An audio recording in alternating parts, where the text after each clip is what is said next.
Bonjour les amoureux, les amoureuses de l'énergie et sous toutes ses formes.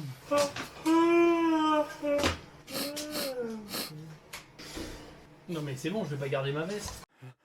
Aujourd'hui, une vidéo pour parler du froid. Le froid n'est qu'une information. J'ai les poils qui me tiennent chaud. Eh bien bonjour les amoureux, les amoureuses de l'énergie sous toutes ses formes. Aujourd'hui, une petite vidéo pour répondre à une question qu'on me pose très souvent, ou que je vois très souvent, qui est la suivante. Comment choisir l'isolant idéal? Quel est le meilleur isolant pour un bâtiment, pour une maison, ou même on me l'a posé il n'y a pas longtemps pour isoler un fourgon? Eh bien ça va peut-être vous surprendre, mais la première réponse que je fais en général c'est on s'en fout, on s'en fiche, on s'en fout. Voilà, un isolant c'est un isolant. Et oui.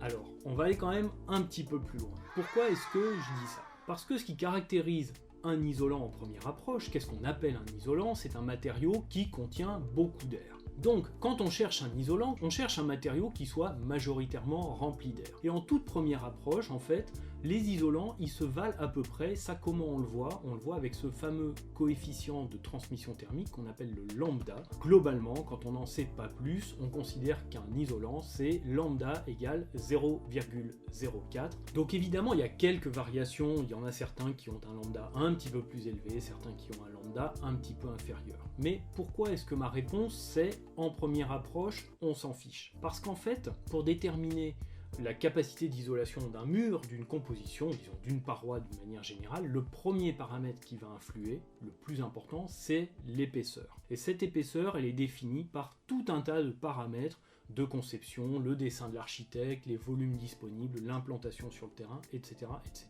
Donc le premier paramètre qu'on va choisir pour caractériser une paroi, ça va être l'épaisseur. Et ensuite, le choix de l'isolant, finalement, il y aura d'autres critères qui vont pas être le lambda, qui vont en général sur le terrain nous guider. Ça va être le prix, ça va être la disponibilité, ça va être la sensibilité environnementale, etc., etc.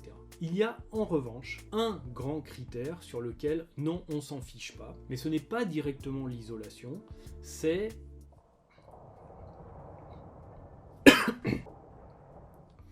en fait le déphasage qu'on va obtenir sur la paroi complète. Le déphasage, c'est la capacité qu'a une paroi de ralentir une vague de chaleur. C'est un phénomène dynamique. Ça nous dit en fait, quand une vague de chaleur va entrer dans la paroi, combien de temps elle va mettre à traverser cette paroi. Ça, c'est un paramètre qui est très important, non pas pour l'isolation, c'est-à-dire la performance d'hiver, mais pour le confort d'été. Parce que quand on gère les questions de surchauffe dans un local, une info très importante qu'on a besoin d'avoir, c'est au bout de combien de temps la chaleur va pénétrer dans le local, et en particulier, est-ce qu'on va résister assez longtemps pour arriver assez tard dans la journée, c'est-à-dire un moment où on peut rafraîchir le local. Et donc, cette capacité que va avoir la paroi et dans la paroi l'isolant à freiner une vague de chaleur, ça c'est un paramètre très important. Et ce paramètre-là, il n'est pas gouverné. Il est gouverné un petit peu par le lambda, mais comme tous les isolants sont à peu près comparables de ce point de vue-là, c'est pas lui qui va nous aider. Ce sur quoi on va vraiment s'appuyer, c'est sur la masse, plus précisément la masse volumique,